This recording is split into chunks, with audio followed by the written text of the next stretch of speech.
ಎಲ್ರಿಗೂ ನಮಸ್ಕಾರ. Welcome back to my YouTube channel. ಎಲ್ಲರೂ ಹೇಗಿದ್ದೀರಾ ಅಂತ ಕಾಮೆಂಟ್ ಮಾಡಿ. ನಾನು ಸೂಪರ್ ಆಗಿದ್ದೀನಿ. ನಾನು ಹಿಂದಿನ ವ್ಲಾಗಲ್ಲಿ ತೋರಿಸಿರೋ ಹಾಗೆ ನಾವು ಟ್ರಿಪ್ಪಿಗೆ ಬಂದಿದ್ದೀವಿ ಆ್ಯಂಡ್ ನಾವು ಹೋಗ್ತಾ ಇರೋದು ಕೊಡೈಕೆನಾಲ್ಗೆ. ಸೊ ನಾವು ಹೊರಟಿದ್ದು ಬೆಳಗ್ಗೆ 4 ಗಂಟೆಗೆ. ನಮ್ಮಮ್ಮನೂ ಜಾಯ್ನ್ ಆಗಿದ್ದಾರೆ ಟ್ರಿಪ್ಪಿಗೆ. ನೋಡಿ, ಫಸ್ಟ್ ಸ್ಟಾಪ್ ನಾವು ಕೊಡ್ತಾ ಇರೋದು ಇಲ್ಲಿ ಬ್ರೇಕ್ಫಾಸ್ಟಿಗೆ. ನಮ್ಮಮ್ಮಂಗೆ ಬಾ ವಿಡಿಯೋಗೆ ಹಾಯ್ ಹೇಳು ಅಂದರೆ ಫುಲ್ ನಾಚಿಕೆ ಪಡ್ಕೊಂಡು ಓಡೋಗ್ತಾ ಇದ್ದಾರೆ. ಸರಿ, ಓಕೆ, ನೆಕ್ಸ್ಟ್ ವಿಡಿಯೋದಲ್ಲಿ ತೋರಿಸೋಣ ಅಂತ ಸುಮ್ಮನೆ ಅದೇ. ಬೆಳಗ್ಗೆ 4 ಗಂಟೆಗೆ ತಿಂಡಿ ಪ್ರಿಪೇರ್ ಮಾಡ್ಕೊಂಡು ರೆಡಿ ಮಾಡಿ. ಸೂಜಿದು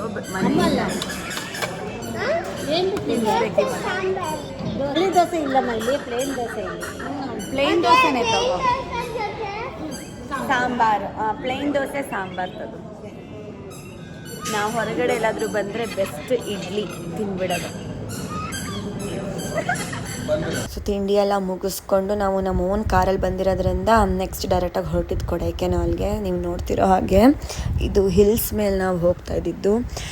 ಎಷ್ಟು ಚೆನ್ನಾಗಿತ್ತು ವ್ಯೂ ಅಂದರೆ ಸಖತ್ತಾಗಿತ್ತು. ಪ್ರಕೃತಿ ಅಂದರೆ ಎಷ್ಟು ಸುಂದರ ಅಲ್ವಾ. ಸೊ ಹೊರಗಡೆ ನಾವು ಬಂದು ನೇಚರು ಪ್ರಕೃತಿನ ನೋಡಿದ್ರೇ ಗೊತ್ತಾಗುತ್ತೆ ದೇವರ ಸೃಷ್ಟಿ ಎಷ್ಟು ಚೆನ್ನಾಗಿರುತ್ತೆ ಅಂತ. ಸೊ ನಾವು ಇದಕ್ಕೆ ಯಾವಾಗಲೂ ಗ್ರೇಟ್ಫುಲ್ಲಾಗಿ ಚಿರಋಣಿಯಾಗಿರಬೇಕು, ನಮ್ಮ ನೇಚರ್ ನಮ್ಮ ಸುತ್ತಮುತ್ತ ಎಷ್ಟು ಚೆನ್ನಾಗಿದೆ ಅಂತ. ಸೊ ನಾವು ಆ್ಯಕ್ಚುಲಿ ಬೆಳಗ್ಗೆ 3 ಗಂಟೆ ಎದ್ದಿದ್ದು, ತುಂಬ ನಿದ್ದೆ ಬರ್ತಾಯಿತ್ತು. ಬಟ್ ನಾವು ರೀಚ್ ಆಗಿದ್ದು ರೆಸಾರ್ಟಿಗೆ ಸಿಕ್ಕಾಪಟ್ಟೆ ಲೇಟು. ಅದು 10 ಗಂಟೆ ರಾತ್ರಿ. ಯಾಕಪ್ಪ ಅಂದರೆ ಮಧ್ಯ 3-4 ಅವರು ನಾವು ಟ್ರಾಫಿಕಲ್ಲೇ ಸಿಕ್ಕಾಕೊಂಡಿದ್ವಿ. ಆ ಕಡೆ ಸೈಡ್ ಅದೇನೋ ಸ್ಟ್ರೈಕ್ ಇತ್ತಂತೆ, ನಮಗೆ ಗೊತ್ತಿರಲಿಲ್ಲ. ಸೊ ಆ ಸ್ಟ್ರೈಕ್ ಇರೋದ್ರಿಂದ ಫುಲ್ ಸ್ಟ್ಯಾಂಡಿಂಗ್ ಟ್ರಾಫಿಕ್ ಇತ್ತು 3-4 ಅವರು. ಅದೊಂದೇ ಬೇಜಾರಾಯಿತು. ಸೊ ಅದು ಬಿಟ್ಟರೆ ಬೇರೆ ಎಲ್ಲ ಸಖತ್ತಾಗಾಯಿತು. ಆ್ಯಂಡ್ ನಾನು ಹೋಗಿದ್ದ ದಿವಸ ನನಗೆ ರೆಸಾರ್ಟ್ ವಿಡಿಯೋ ಮಾಡೋಕ್ಕಾಗಲಿಲ್ಲ. ಸೊ ನಾನು ನೆಕ್ಸ್ಟ್ ಡೇ ಇದೆಲ್ಲ ತೆಗೆದು ನಿಮ್ಗೆ ತೋರಿಸ್ತೀನಿ ಬನ್ನಿ. ನಾವು ಹೋಗಿದ್ದು great trials by GRT Kodaikanal ಅಂತ. ಇದು 4 ಸ್ಟಾರ್ ರೆಸಾರ್ಟು. ಸೊ ನೋಡಿ ಎಂಟ್ರೆನ್ಸಲ್ಲಿ ಹೇಗಿದೆ ನಾವು ಬಂದ ತಕ್ಷಣ. ಆ್ಯಂಡ್ ಇದು ರಿಸೆಪ್ಷನ್ ಒಳಗಡೆ. ನಾವು ಒಳಗಡೆ ಹೋಗ್ತಿರೋ ಹಾಗೆ ಅವ್ರು ಆ್ಯಕ್ಚುಲಿ ಸುಮ್ಮನೆ ಒಂದು ಬಟ್ಟೆದು ಒಂದು ಹಾರ ಹಾಕಿ ವೆಲ್ಕಮ್ ಮಾಡ್ತಾರೆ. ಈ ವಿಡಿಯೋ ನನಗೆ ಮಾಡೋಕ್ಕಾಗಲಿಲ್ಲ, ನಾನು ಹೇಳ್ದಿರೋ ಹಾಗೆ. ನಾವು 10 ಗಂಟೆಗೆ ಬಂದ್ವಿ. ಆ್ಯಂಡ್ ಇದು ಬಂದು ನಮ್ಮ ರೂಮು. ಸೊ ನಾವು 3 ಅಡಲ್ಟ್ಸ್ ಮತ್ತು 2 ಮಕ್ಕಳು. ಸೊ 5 ಜನನೂ ಒಂದೇ ರೂಮಲ್ಲಿ ಮಲ್ಕೊಂಡಿದ್ದು. ಎಕ್ಸ್ಟ್ರಾ ಬೆಡ್ ಕೊಟ್ಟಿದ್ರು.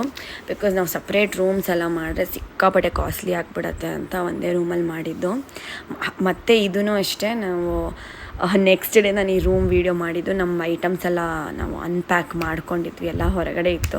ಸೊ ಹಾಗೆ ತೆಗ್ದಿದ್ದೀನಿ ವೀಡಿಯೋ. ರೂಮು ತುಂಬ ಚೆನ್ನಾಗಿತ್ತು. ಆ್ಯಂಡ್ ನಮಗೆ ಸಿಕ್ಕಿದ್ದು ಐ ಥಿಂಕ್ ಮೌಂಟೇನ್ ವ್ಯೂ ಅನಿಸುತ್ತೆ, ವ್ಯಾಲಿ ವ್ಯೂ ರೂಮ್ ಸಿಕ್ಕಿದ್ದು. ಬನ್ನಿ ತೋರಿಸ್ತೀನಿ. ಅದು ಬಾಲ್ಕನಿಗೆ ಹೋದರೆ ನೋಡಿ ಈ ಥರ ವ್ಯಾಲಿ ವ್ಯೂ. ಈ ವ್ಯೂ ಮಾತ್ರ ತುಂಬ ಚೆನ್ನಾಗಿತ್ತು. ಆ್ಯಂಡ್ ವೆದರ್ ಎಷ್ಟು ಪ್ಲೆಸೆಂಟ್ ಆಗಿತ್ತು, ಕೂಲಾಗಿತ್ತು ಈ ಸಮ್ಮರ್ಗೆ ಅಂದರೆ ತುಂಬ ಚೆನ್ನಾಗಿತ್ತು ನಿಜವಾಗ್ಲೂ. ಇದು ಬಂದು ಇವತ್ತಿನ ಔಟ್ಫಿಟ್ಟು, ಅಂದರೆ ದಟ್ ಫಸ್ಟ್ ಡೇದು.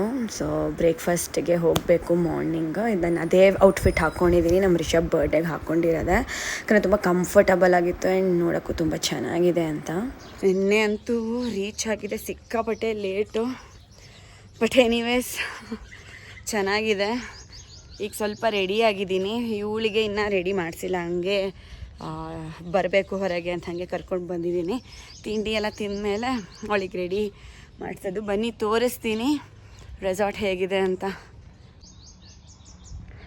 ಸೊ ನೋಡಿ, ಇದು ಹಿಲ್ ಸ್ಟೇಷನ್ ಅಲ್ವಾ, ಹೀಗೆ ಎಷ್ಟು ಡೌನ್ ಇದೆ. ಹೀಗೆ ಒಳ್ಳೆ ಹಿಲ್ಸಿಂದ ಅಪ್ ಡೌನ್ ಓಡಾಡ್ದಂಗೆ.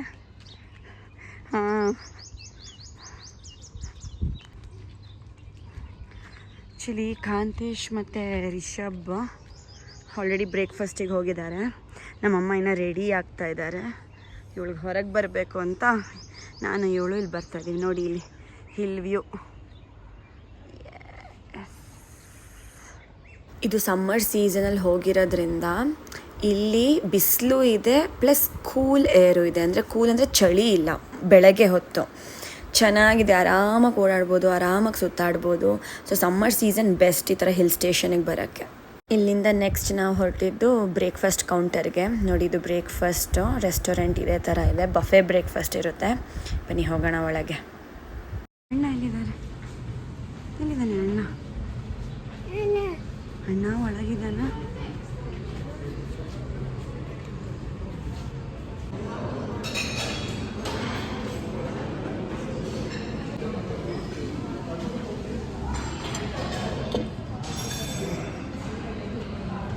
ಯೂಶ್ವಲಿ ಬಫೆ ಇದ್ದಾಗ ನಾನು ಎಲ್ಲನೂ ಸ್ವಲ್ಪ ಸ್ವಲ್ಪ ಹಾಕ್ಕೊಂಡು ಟೇಸ್ಟ್ ಮಾಡ್ತೀನಿ. ಹೇಗಿದೆ ಬ್ರೇಕ್ಫಾಸ್ಟ್? ಚೆನ್ನಾಗಿದೆ ಎಲ್ಲ ಆ್ಯಕ್ಚುಲಿ. ಚೆನ್ನಾಗಿದೆ ಅಲ್ವಾ? ಫುಲ್ ವೆರೈಟಿ ಇದೆ, ಖಾರನೂ ಇಲ್ಲ, ಯಮ್ಮಿ ಇದೆ. ಮತ್ತು ಈ ರೆಸಾರ್ಟಲ್ಲಿ ಎಷ್ಟೊಂದು ಕೆಲವೊಂದು ಆ್ಯಕ್ಟಿವಿಟೀಸ್ ಇದೆ. ಆ್ಯಂಡ್ ಅದರಲ್ಲಿ ಫಸ್ಟ್ ಬಂದು ಪಾಟರಿ ಅಂತ, ಸುಮ್ಮನೆ ಒಂದು ಪಾಟ್ ಮಾಡೋದು. ನಾವೆಲ್ಲರೂ ಇದೆ ಫಸ್ಟ್ ಟೈಮ್ ಮಾಡ್ತಾ ಇರೋದು, ಎಲ್ಲರೂ ಮಾಡಿದ್ವಿ. ನೋಡಿ, ರಿಷಬ್ ಮಾಡ್ತಾ ಇದ್ದಾನೆ. ರೆಸಾರ್ಟ್ ಒಳಗಿರೋ ಆ್ಯಕ್ಟಿವಿಟೀಸ್ ಎಲ್ಲ ಪ್ಯಾಕೇಜಲ್ಲೇ ಇನ್ಕ್ಲೂಡ್ ಆಗಿರುತ್ತೆ. ಸೊ ಇದಕ್ಕೇನು ಎಕ್ಸ್ಟ್ರಾ ಪೇ ಮಾಡೋ ಅಗತ್ಯ ಇಲ್ಲ. ಆ್ಯಂಡ್ ಈ ಪಾಟಿಂಗ್ ಎಲ್ಲರೂ ಮಾಡ್ಬೋದು, ಯಾರ್ಯಾರು ಬಂದಿರ್ತೀರ.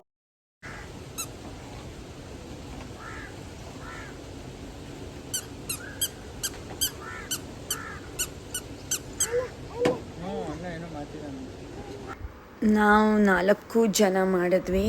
ಆ್ಯಂಡ್ ನಾನು ಹೇಳಿರೋ ಹಾಗೆ ಇದೇ ಫಸ್ಟ್ ಟೈಮ್ ನಾವೆಲ್ಲರೂ ಮಾಡ್ತಾ ಇರೋದು. ತುಂಬ ಚೆನ್ನಾಗಿತ್ತು, ಏನೋ ಒಂದು ಡಿಫ್ರೆಂಟ್ ಎಕ್ಸ್ಪೀರಿಯನ್ಸ್ ಅನಿಸ್ತು.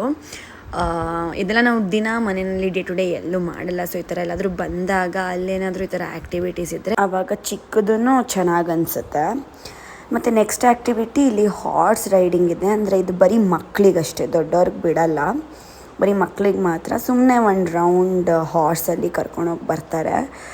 ಅವನು ಯಾವತ್ತೂ ಹಾರ್ಸ್ ಈ ಥರ ಕುದುರೆ ಮೇಲೆ ಕೂತೇ ಇಲ್ಲ, ಅದಕ್ಕೆ ಒಂದು ಎಕ್ಸ್ಪೀರಿಯನ್ಸ್ ಆಗುತ್ತೆ ಅಂತ ಕೂತ್ಕೋತಾ ಇದ್ದಾನೆ.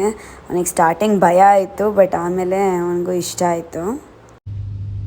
ಏನಾಗಲ್ಲ, ಕೂತ್ಕೋ, ಸುಮ್ಮನೆ ಗಟ್ಟಿಯಾಗಿ ಹಿಡ್ಕೋ ಅಷ್ಟೇ, ಏನಾಗಲ್ಲ. ಅವನಿಗೆ ಸ್ವಲ್ಪ ಭಯ ಆಗ್ತಿತ್ತು ಅಂತ ಅವ್ರ ಅಪ್ಪನೂ ಹಿಂದೆ ಹೋದರು ಜೊತೆಗೆ. ಸೊ ಯಾವುದೇ ಆಗಲಿ ಅಲ್ವಾ, ನಾವು ಫಸ್ಟ್ ಟೈಮ್ ಏನಾದರೂ ಮಾಡ್ತಾಯಿದ್ದೀವಿ ಅಂದರೆ ಒಂದು ಸ್ವಲ್ಪ ಫಿಯರು, ಭಯ ಅನ್ನೋದು ಇದ್ದೇ ಇರುತ್ತೆ. ಬಟ್ ಅದನ್ನೇ ನಾವು ಮಾಡ್ತಾಯಿದ್ರೆ ಅದೇ ನಮಗೆ ಎಷ್ಟು ಈಸಿ ಅನಿಸ್ಬಿಡತ್ತೆ. ಅದೇನೋ ಹೇಳ್ತಾರಲ್ಲ, ಕಲಿಯೋ ತನಕ ಬ್ರಹ್ಮವಿದ್ಯೆ, ಕಲ್ತ ಮೇಲೆ ಕೋತಿ ವಿದ್ಯೆ ಅಂತ, ಆ ಥರ. ಓ, ಅದು ಅಲ್ಲಾಡ್ತಾ ಇಲ್ವಾ? ಬೇಡ ಬೇಡ, ಅದು ಎಗ್ರಿ ಬಿಡತ್ತೆ ಚಿನ್ನು. ಏನಿಲ್ಲ ಸ್ವಪ್ನ, ಇದು ಅಲ್ಲ, ಟೈಟಾಗಿ ಹಿಡ್ಕೋಬೇಕು. First time ರ್ಯಾಬಿನ ಇಟ್ಕೊಂತ. ನಮ್ಮ ಮುದ್ದು ಹೀರೋಯಿನ್ ಅವಳು ಎಂಜಾಯ್ ಮಾಡ್ತಾ ಇದ್ಲು.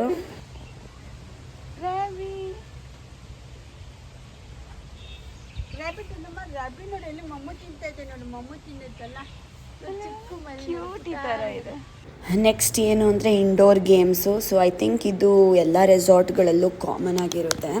Indoor games as usual T ಇರುತ್ತೆ, ಚೆಸ್ಸು, ಕೇರಮ್ಮು, ಆ ಥರ ಒಳಗಡೆ ಕೂತ್ಕೊಂಡು ಆಡೋ ಅಂಥದ್ದು. ನಮ್ಮ ರಿಷಬು ಎಲ್ಲ ಕೂತ್ಕೊಂಡು ಟ್ರೈ ಮಾಡ್ದೆ. ಮತ್ತು ಅದು ಹೊರಗಡೆ ಅದೇನು ಕರೀತಾರೆ ಗೊತ್ತಿಲ್ಲ, ಮೋಸ್ಟ್ಲಿ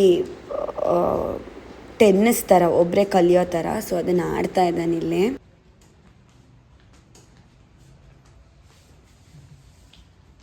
ಇಲ್ಲಿ ರಾತ್ರಿ ಹೊತ್ತು ಸಮ್ಮರ್ ಟೈಮಲ್ಲೂ ಸಖತ್ ಕೂಲಾಗಿರುತ್ತೆ, ಚಳಿನೇ ಇರುತ್ತೆ. ಆ್ಯಂಡ್ ಮಳೆನೂ ಆವಾಗ ಬರ್ತಾ ಇರುತ್ತೆ. ಸೊ ಜಾಕೆಟ್ಟು, ಟೋಪಿ ಎಲ್ಲ ಕ್ಯಾರಿ ಮಾಡಬೇಕು ಯಾರಾದರೂ ಪ್ಲ್ಯಾನ್ ಮಾಡ್ತಿದ್ರೆ ಅಲ್ಲಿ ಹೋಗೋಕ್ಕೆ.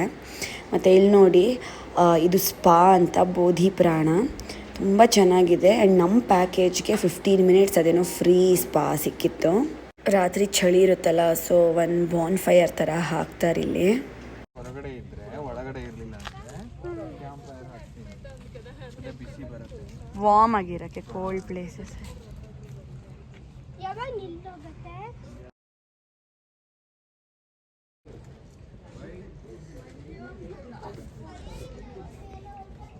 ನಾನು ಈ ವ್ಲಾಗ್ನ ಇಲ್ಲಿಗೆ ಎಂಡ್ ಮಾಡ್ತಾ ಇದ್ದೀನಿ. ಇಷ್ಟ ಆಗಿದರೆ ಲೈಕ್ ಮಾಡಿ, ಶೇರ್ ಮಾಡಿ ಆ್ಯಂಡ್ ಸಬ್ಸ್ಕ್ರೈಬ್ ಮಾಡ್ಕೊಳ್ಳಿ ನೋಡ್ತಾ ಇದ್ದರೆ ವ್ಲಾಗ್ಸ್ನ. ಸೊ ಮತ್ತೆ ಸಿಗೋಣ ಹೊಸ ವ್ಲಾಗಲ್ಲಿ. ಅಲ್ಲಿ ತನಕ ಟೇಕ್ ಕೇರ್, ಬಾಯ್.